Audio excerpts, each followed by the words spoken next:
YouTuber బొగ్గుల శ్రీనివాస్ హఠాన్ మరణం ఎన్నో ప్రశ్నలను లేవనెత్తింది.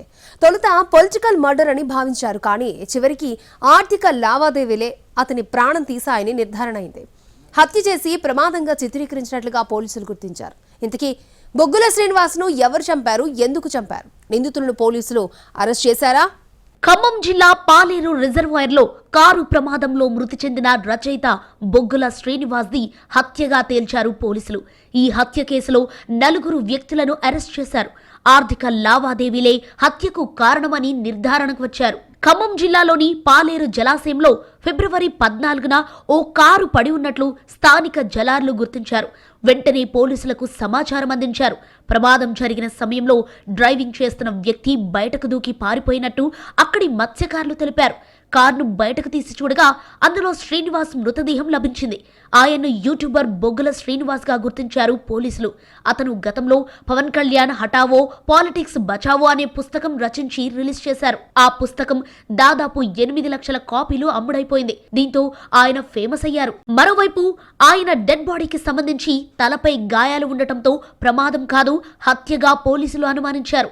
అతని మృతిపై శ్రీనివాస్ కుటుంబ సభ్యులు కూడా ఇది హత్యేనని అనుమానం వ్యక్తం చేయడంతో పోలీసులు ఆ కోణంలో దర్యాప్తు చేపట్టారు. వారం రోజుల్లోనే కేసులో పురోగతి సాధించారు. చివరికి మర్డర్ వెనుక మిస్టరీని ఛేదించారు. నంద్యాల జిల్లాకు చెందిన బొగ్గుల శ్రీనివాస్ గత 20 ఏళ్లుగా హైదరాబాద్ లో నివాసం ఉంటున్నారు. బొగ్గుల శ్రీనివాస్ కు వ్యాపార ఆర్థిక వ్యవహారాలపై వివాదాలు కొనసాగుతున్నాయి. కొన్ని లావాదేవీల కోసం తన జీఎస్టీ ఖాతాను వాడుకునేందుకు శ్రీనివాస్ మాధవరెడ్డికి అనుమతిచ్చారు. అయితే జీఎస్టీ బకాయిల విషయంలో అధికారుల నుంచి శ్రీనివాస్ కు నోటీసులు రావడంతో ఒప్పందం ప్రకారం ఆ డబ్బు చెల్లించాలని మాధవరెడ్డిపై శ్రీనివాస్ ఒత్తిడి పెంచారు. దీంతో అతన్ని అడ్డు తొలగించుకోవాలని మాధవరెడ్డి నిర్ణయించుకుని కిరాయి హంతకులను రంగంలోకి దించాడు. ఇదే అంశాన్ని ఆధారంగా చేసుకుని నిందితులు హత్యకు పథకం రచించారు. అంతకు ముందే రెడీ చేసుకున్న ప్లాన్ ప్రకారం మాధవరెడ్డి విజయవాడలో పెండింగ్ లో ఉన్న బకాయి డబ్బులు ఇస్తామని నమ్మబలికాడు. మరో 3తో కలిసి శ్రీనివాస్ను ఈ నెల 13న కారులో ఎక్కించుకుని తీసుకెళ్లారు.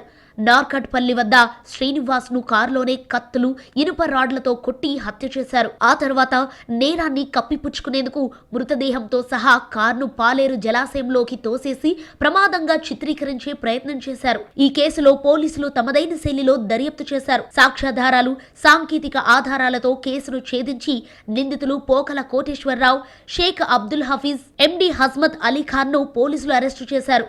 వారిని విచారించడంతో ఈ కేసులో ఏవన్గా మేకల వేణుమాధవ్ రెడ్డి పేరు వెలుగులోకి వచ్చింది.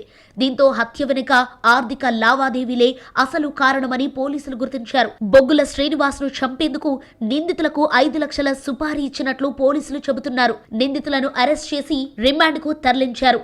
ముందుగా పొలిటికల్ మర్డర్ అని అందరూ భావించినప్పటికీ చివరికి ఆర్థిక లావాదేవీల వల్లే బొగ్గుల శ్రీనివాస్ ను మట్టుబెట్టారని పోలీసులు చెబుతున్నారు.